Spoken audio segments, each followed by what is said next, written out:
రాజశేఖర రెడ్డి గారు ఉమ్మడి ఆంధ్రప్రదేశ్కు ముఖ్యమంత్రిగా ఉన్నప్పుడు ప్రారంభించిన ప్రాణహిత చేవెళ్ల ప్రాజెక్టు ప్రత్యేక తెలంగాణ రాష్ట్రం వచ్చిన తర్వాత సంవత్సరంన్నర తర్వాత ప్రాజెక్టు రీడిజైనింగ్ల పేరు మీద తుమ్మిడిహెట్టి దగ్గర నుంచి చేవెళ్ల వరకు నీళ్లు తీసుకురావాలన్న ప్రణాళికల్ని చంద్రశేఖరరావు గారు మార్చి మేడిగడ్డ, అన్నారం, సుందిళ్ళ ప్రాంతాలలో బ్యారేజీలు నిర్మించి తద్వారా శ్రీపాద ఎల్లంపల్లిలో నీళ్లు ఎత్తిపోసి అక్కడి నుంచి తెలంగాణ ప్రాంతంలో సాగునీటి వసతులు కల్పిస్తా అని చెప్పి ఈ ప్రాజెక్టు నిర్మాణం చేపట్టడం జరిగింది. 2015-16లో మొదలుపెట్టిన ఈ పనులు 2018-19లో పూర్తి చేసి ప్రజలకు అందుబాటులోకి తీసుకొచ్చినని చెప్పి ఆనాటి ప్రభుత్వం చంద్రశేఖరరావు గారు చెప్పడం జరిగింది. నిర్మాణం జరిగిన 3 సంవత్సరాల లోపే 2023 అక్టోబర్ ప్రాంతంలో మేడిగడ్డ బ్యారేజ్ కుంగిపోవడము, అన్నారం, సుందిళ్ళ బ్యారేజీలు పగుళ్ళు రావడము, ఆనాడు ప్రాజెక్టులు ప్రమాదంలో పడ్డాయి అని సాంకేతిక నిపుణులు, నేషనల్ డ్యామ్ సేఫ్టీ అథారిటీతో సహా కేంద్ర ప్రభుత్వ రంగ సంస్థలు గుర్తించి వాటి మీద విచారణ చేసి ఆ విచారణ సందర్భంగా ప్రణాళికల లోపం, నిర్మాణ లోపం, నిర్వహణలో లోపం, డిజైనింగ్, కన్స్ట్రక్షన్, ఆపరేషన్ అండ్ మెయింటెనెన్స్లో లోపాలు ఉన్నాయి. దీని మీద పూర్తి స్థాయిలో విచారణ జరగాలని ఆనాడు రాష్ట్ర ప్రభుత్వానికి చంద్రశేఖరరావు గారు ముఖ్యమంత్రిగా ఉన్నప్పుడే నివేదికలు ఇవ్వడం జరిగింది. ఆ సందర్భంలో పిసిసి అధ్యక్షుడిగా నేను, శ్రీ రాహుల్ గాంధీ గారు మేడిగడ్డ బ్యారేజ్ను సందర్శించి మా కాంగ్రెస్ పార్టీ నాయకులు ఆనాడు బట్టి విక్రమార్క గారు, శ్రీధర్ బాబు గారు, ఉత్తమ్ కుమార్ రెడ్డి గారు ఈ ప్రాజెక్టులను పర్యటనలు చేపట్టి ఇందులో లోపభూయిష్టమైన నిర్ణయాలు, అవినీతి, అశ్రిత పక్షపాతము, నిర్లక్ష్య వైఖరి, ఎన్నో లోపాలతో కూడుకున్న నిర్ణయాల వల్ల ఈరోజు దాదాపుగా 1,00,000 కోట్ల రూపాయలు పెట్టి నిర్మించిన కాళేశ్వరం ప్రాజెక్టు పూర్తిగా కూలిపోవడం, దీని మీద విచారణకు ఆదేశిస్తాం ప్రభుత్వం అధికారంలోకి రాగానే అని చెప్పడం జరిగింది.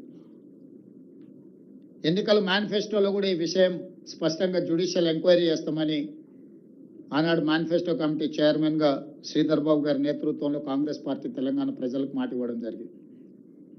ఆ మాట ప్రకారము 14/3/2024 నాడు జ్యుడిషియల్ కమిషన్ ఎంక్వైరీ చైర్పర్సన్గా పిసి ఘోష్ వారు ఆంధ్రప్రదేశ్ ఉమ్మడి చీఫ్ జస్టిస్గా, సుప్రీంకోర్టు జడ్జిగా మొదటి లోక్పాల్కి వారే బాధ్యత వహించి ఈ దేశంలోనే న్యాయ నిపుణుడిగా, జ్యుడిషియల్ సిస్టంలో అపారమైన అనుభవం ఉన్న వ్యక్తిగా పేరు ఉన్న పిసి ఘోష్ గారిని ఈ కమిషన్ చైర్పర్సన్గా తెలంగాణ రాష్ట్ర ప్రభుత్వం నియమించింది. అక్కడి నుంచి దాదాపుగా 16 నెలలు ఘోష్ కమిషన్ నాటి మాజీ ముఖ్యమంత్రిని, సాగునీటి పారుదల శాఖ మంత్రిని, ఆర్థిక మంత్రిని, ఐఏఎస్ అధికారులను, ఇంజనీరింగ్ అధికారులను, నిర్మాణంలో పాల్గొన్న నిర్మాణ సంస్థల్ని, ప్రజా సంఘాలను, పాత్రికేయ మిత్రులను, ప్రజలు ఎవరైనా ఈ ఓపెన్ విచారణకి ఎవరైనా వచ్చి తమ అభిప్రాయాన్ని చెప్పొచ్చని అందరి నుంచి సమాచారాన్ని సేకరించిన సమాచారం ప్రకారం చంద్రశేఖరరావు గారిని, హరీష్ రావు గారిని, ఈటెల రాజేందర్ గారిని నోటీస్ ఇచ్చి పిలవడం ద్వారా వారిని ప్రశ్నించి వారి ప్రశ్నలకు వాళ్ళు వివరణ ఇచ్చుకోవడానికి, వాళ్ళు తీసుకున్న నిర్ణయాలకు గల కారణాలను, వారు అందించిన సమాచారాన్ని అన్నిటిని కూడా వారు విశ్లేషించడం జరిగింది. విశ్లేషించిన తర్వాత 16 నెలల తర్వాత మొన్న 31 తారీఖు నాడు 665 పేజీల సుదీర్ఘమైన నివేదికను తెలంగాణ రాష్ట్ర ప్రభుత్వానికి పిసి ఘోష్ కమిషన్ అందించడం జరిగింది.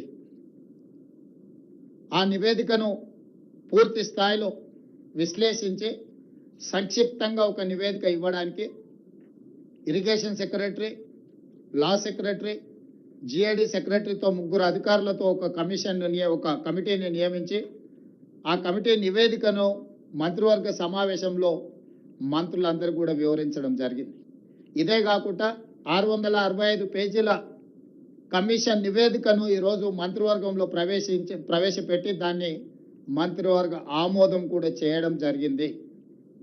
వాటికి సంబంధించిన సమాచారాన్ని పూర్తి స్థాయిలో మీడియా మిత్రులకు చెప్పాలని మంత్రివర్గ సహచరులందరితోని పత్రికా సమావేశాన్ని ఏర్పాటు చేసి అందులో ఉన్న ప్రధానమైన అంశాలను అన్నిటిని కూడా సాగునీటి పారుదల శాఖ మంత్రివర్యులు ఉత్తమ్ కుమార్ రెడ్డి గారు మీకు సుదీర్ఘంగా వివరించారు. అదేవిధంగా ఆర్థిక మంత్రి, ఉప ముఖ్యమంత్రి భట్టి విక్రమార్క గారు అందులో ఉన్న చాలా విషయాలను మీకు తెలియజేయడానికి ప్రయత్నం చేసింది. వీటి నేపథ్యంలో ఊరు మార్చి, పేరు మార్చి, అంచనాలు మార్చి, అవినీతికి పాల్పడి అక్రమాలకు పునాదులు వేసి నిర్మించిన కాళేశ్వరం ప్రాజెక్టు ఈరోజు కూలిపోయింది. స్పష్టంగా కమిషన్ ఇందులో ఈ వివరాలన్నిటిని పొందుపరిచింది. దానికి సంబంధించిన ప్రజాప్రతినిధులు, ఐఏఎస్ అధికారులు, ఇంజనీరింగ్ నిపుణులు, నిర్మాణ సంస్థలకు సంబంధించి పూర్తి వివరాలను విశ్లేషణాత్మకంగా వారు రిపోర్ట్ ఇవ్వడం జరిగింది.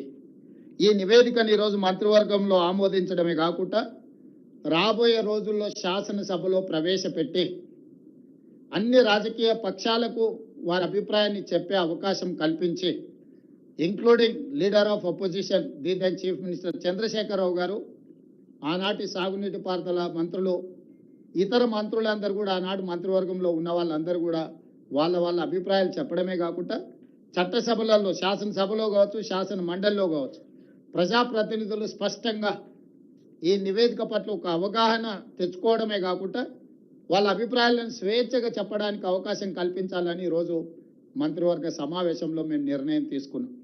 అందుకే ఈ 665 పేజీల నివేదికను తొందరలోనే శాసనసభ, శాసన మండలి సమావేశాలను ఏర్పాటు చేసి అక్కడ ఈ నివేదికను ప్రవేశపెట్టి అందరి అభిప్రాయాలు పరిగణలోకి తీసుకున్న తర్వాత భవిష్యత్ కార్యాచరణను, కమిషన్ సూచించిన సూచనలను అమలు చేయడానికి ప్రభుత్వం ముందుకు వెళ్తుంది.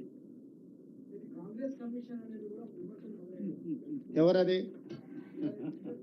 అవునా, న్యాచురల్ కదా, వాళ్ళు అదే విధంగా మాట్లాడతారు కదా, వేరే రకంగా ఎందుకు మాట్లాడతారు? ఒకవేళ అదే అయితే కమిషన్ ముందుకు వెళ్ళి వాళ్ళు ఎందుకు సమాచారం ఇచ్చిండ్రు, వాళ్ళు ఎందుకు వాదనలు వినిపించిండ్రు? తమకు అనుకూలంగా ఉంటే ఒక రకంగా, తమ తప్పులను ప్రశ్నిస్తే ఇంకొక రకంగా మాట్లాడడం అనేది మొదటి నుంచి వాళ్ళకున్న అలవాటు. ఈరోజు మేము కమిషన్ని వాళ్ళు తప్పుపడుతుండ్రు. ఇంతకుముందు భట్టి విక్రమార్క గారు స్పష్టంగా చెప్పారు, ఇది ఒక రాజకీయ పార్టీ నివేదికను, రాష్ట్ర ప్రభుత్వ నివేదిక కాదు, independent judicial enquiry report headed by Pinaki Chandra Ghosh, imminent personality. He headed as a Supreme Court judge, Lokpal chairperson, ఇలాంటి ప్రధానమైన బాధ్యతలు నిర్వహించిన వ్యక్తి 16 నెలలు అందరికి అవకాశం ఇచ్చి వాళ్ళు చెప్పుకోవడానికి అందరికీ సమానమైన అవకాశాలు కల్పించి ఈరోజు నివేదిక ఇచ్చిండు. కాబట్టి ఆ నివేదిక మీద ఇంకా ఎవరు ఏ రకంగా మాట్లాడతారు, ఏ రకంగా విశ్లేషణ ఇస్తారు అనేది వాళ్ళ విజ్ఞతకే నేను వదిలేస్తున్నా.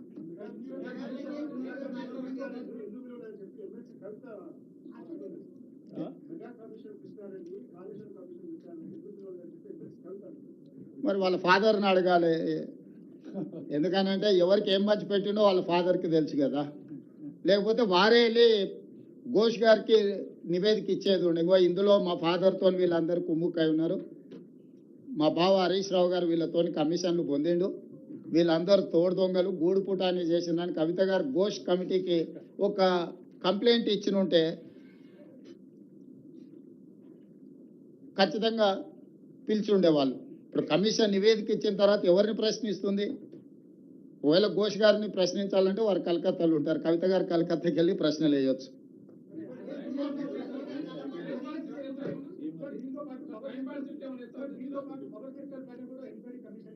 ఉన్నది ఈ రోజు. ఇప్పుడు రాహుల్ దీనికి కన్ఫైన్ అవుదాం.